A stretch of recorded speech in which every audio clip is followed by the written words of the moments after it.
Hello everyone and welcome back. I'm Duke Silver. Today we got some more Trophy Hunter for you, and we start off with a pretty decent shop here. We get a pair with a Shrink Drink with Skip as our first opponent, which means we get a free Shrink. And I mean, I'm sure Skip is happy to to not take damage on turn 1 as well, which I mean could come back to bite us. Also, Skip is a player that we recognize, so we make sure to wave back. Yeah, we start off. We get the sleigh with our black cat here, and just like by virtue of however many units we have, having enough 1/1s there, we manage to tie.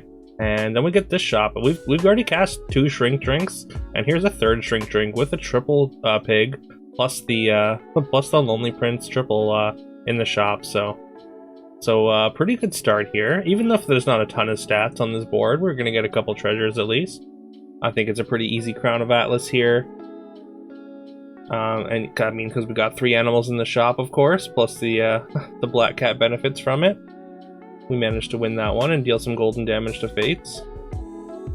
Pick up our triple for the chicken here, get another level 2 treasure, and I mean, I think it's just easy fairy tale here. And with this Crown of Atlas, this Princess Peep is looking quite good, as well as it flips our Lonely Prince, so... Again, things coming up pretty good here. And also we've got this very large frog kind of holding it down in the front line. And it does crack their egg. We don't pop our Princess Peep, but that's okay. There's a mummy in the shop here, and then we've also got a TLK. We're just gonna fire off the TLK for a random 4 on this Princess Peep.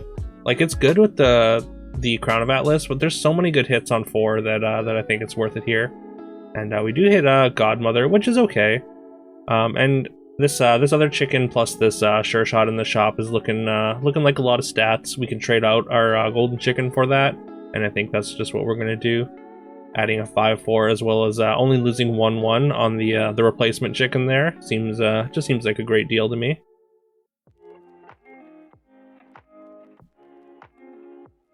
Fair amount of stats over on that side of the board, although if we can just get through these donkey summons, then we should be okay. We get the sleigh with our mummy. Unfortunately, it doesn't hit anything extremely relevant, but we do manage the win still with 1 toughness remaining on our Godmother there.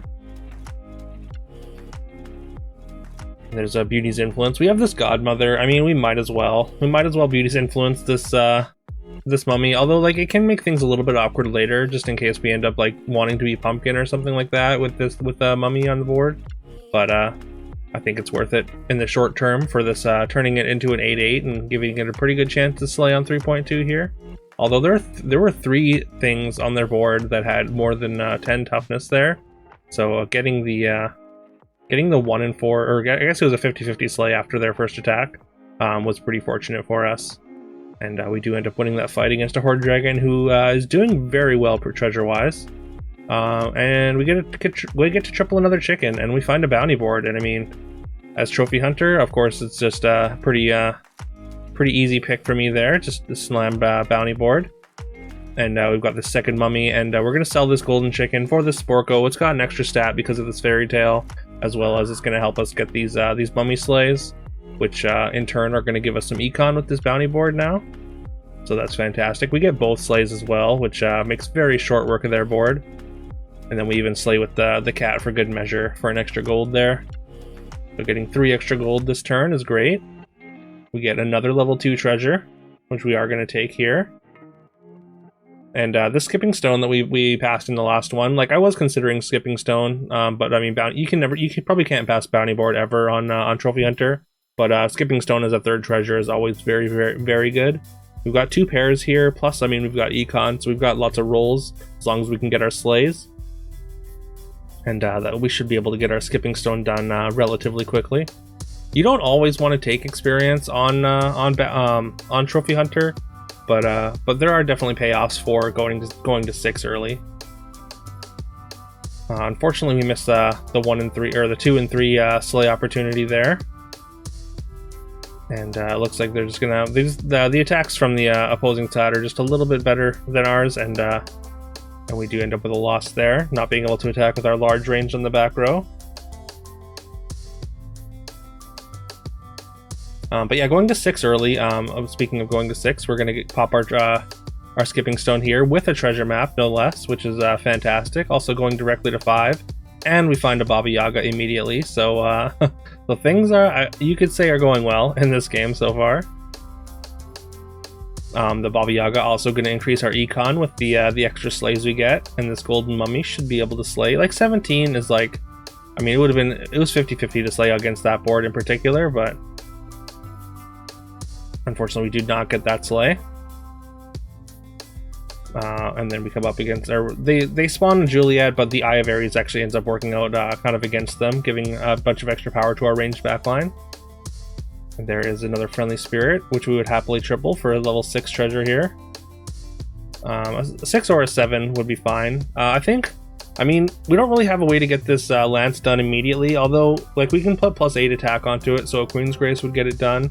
And also there's a possibility that the friendly spirit stats could go onto Lance, and if either one of them lands on Lance, then that is the treasure finished. Unfortunately, Lance gets taken out immediately here, but we do get a slay with our friendly spirit, and then a slay with our other friendly spirit, which was enhanced by the first friendly spirit, and we make pretty short work of the combat outside of Lance getting sniped early.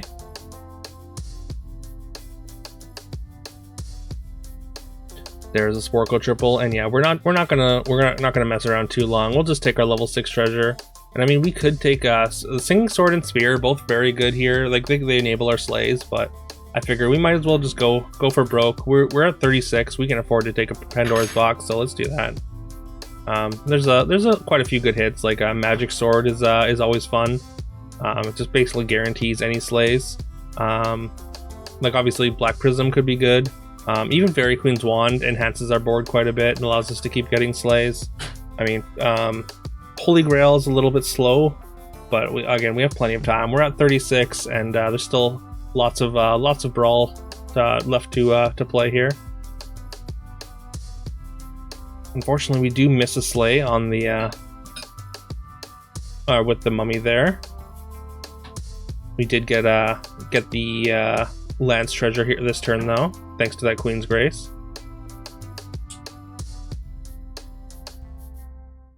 Opponent pops out a pretty large Oni Tyrant, but those friendly spirit stats on the Baba just proved to be too much, and we do get a Holy Grail out of our Lance here, or sorry, out of our Pandora's box here.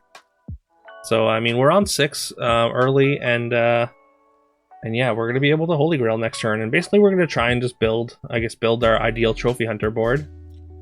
Basically, we want to pick up all the Empress Peas we can, and we also kind of want to find level 5 treasures to get Evil Eye and Horn, right? We do get a slay there. Opponent does have Mirror though. But our front line is also quite strong. We get the slay with the friendly spirit as well, and the golden stats are going to be applied all over the place here with the Baba support as well. And then we steal their Nutcracker, which had 1 health. So no way for it to get quest progress there, but I don't know. For some reason, Nutcrackers with 1 health are just very funny to me. But here we go with the Grail turn. Pick up an Oni Tyrant and another Baba nice and early here. We're just going to ignore the pumpkin. We don't want to be pumpkin comp. Like we want to build a trophy hunter board if we can. And again, we're still at 36. I think we can afford to. We go for the Ivory Owl over the 9th book, just because like we haven't had like a monster book. If we'd like had a monster book going, then 9th book would have been very interesting because we could pick up Scions, of course. But we do end up finding a Horn with the Nian upgrade there. There's another Empress P. We did miss 1 Empress P just because we were rolling a little bit too fast, which is a little bit sad. But that's just the way Holy Grail turns go sometimes. All right, not a terrible Grail turn. Not obviously not like completely game breaking. I don't think here. We do get a slay with that. We do have Horn with the Empress P though, so like that's gonna apply a ton of stats to our supports, as you can see with the size of these supports now. Also, we got a Beauty's Influence onto our Baba Yaga, which opens us up to Good Boy. We are now 1v1 against the skip player that we let slide on turn 1. So that extra health maybe help them snowball. Although it looks like they stabilized relatively early either way. There's that good boy. And with the horn, I think we're fine with taking it. Again, with the Beauty's Influence Baba and like these Empress Peas, is like as long as this good boy puts stats onto the Empress Peas, it's going to increase the likelihood of their ability to slay, or they're going to increase the chances of them getting a slay anyways. And then we're going to sell down and replace our Sporko with another Baba here. And we want to sell something just to put one extra stat on this good boy. We're going to play the Friendly Spirit first, just because we have this Golden Oni Tyrant. So putting those stats on the Friendly Spirit and hoping that they land on the good boy, rather than like usually it's vice versa. You want to just put the good boy stats onto the Friendly Spirit, but in this case, the likelihood of us actually getting that initial slay with the Friendly Spirit is just so much higher, so we go for that. And yeah, you can see all those stats kind of adding up to a ton here, and making those Baba Yagas in the thousands of stats. There's like a brief moment of thought for that Jormungandr, but we decide against it there. Also, we still have this bounty board working, so getting these slays is getting us a fair amount of money here. We're down to our last like combat or two, so we're gonna get out of this Ivory Owl now and just take the Singing Sword, which is gonna give us a stat boost and increase the likelihood of our slays once more, or more than it already was anyways. We pick up another good boy, and those are gonna scale together really well. They're gonna compound together really well, and hopefully allow us to get slays with our other characters as well. They get to go first, and they do get their slay. And we don't get our slay with the good boy, but we do get an attack with the Empress P. Even with only one support, like the 2200, 500 health is still very good. We do have to worry about that Medusa, but fortunately we attack directly into it immediately, and we can clean up the rest of the board very easily. And yeah, we drop skip to 2. This should be the last combat, so we're happy to get out of bounty board now. We made use of the extra gold for this turn. Basically, we're gonna hope to avoid. We just hope to avoid scam, and we're gonna cast a Pigomorph of our own. Again, once again, it should be the last combat, and we're hoping this just Pigomorph is kind of like the last nail in the coffin here. We're gonna lock this Nian though, just in case. Like, we would take an Evil Eye, and if not, we got a Nian for next game, I guess.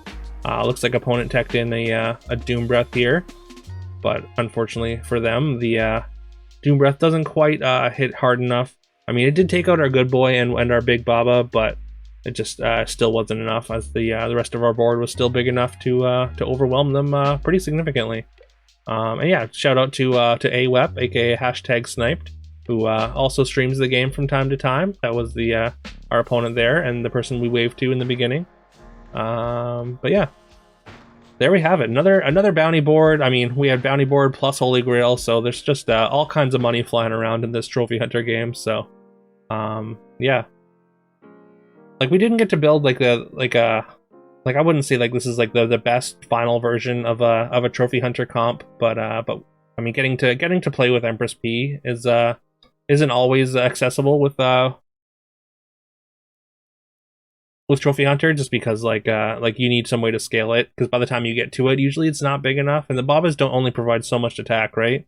So I mean, I think it's still probably an integral piece of any slay comp, just because it makes your backline a little less embarrassing. but yeah, getting to slay and put those Babas up into the thousands of stats is always fun. But yeah, let me know if you enjoyed this. Please leave a like, comment, subscribe, do all the fun stuff that helps the algorithm. I would very, very much appreciate it. We are very slowly making our way to 1,000, and just like your periodic reminder, once we get there, I will do a giveaway for 2 Super Pan bundles, just in case that sways anyone to hit that subscribe button or tell a friend or something. But yeah, as always, I hope you all have a great rest of your day, and I will see you tomorrow.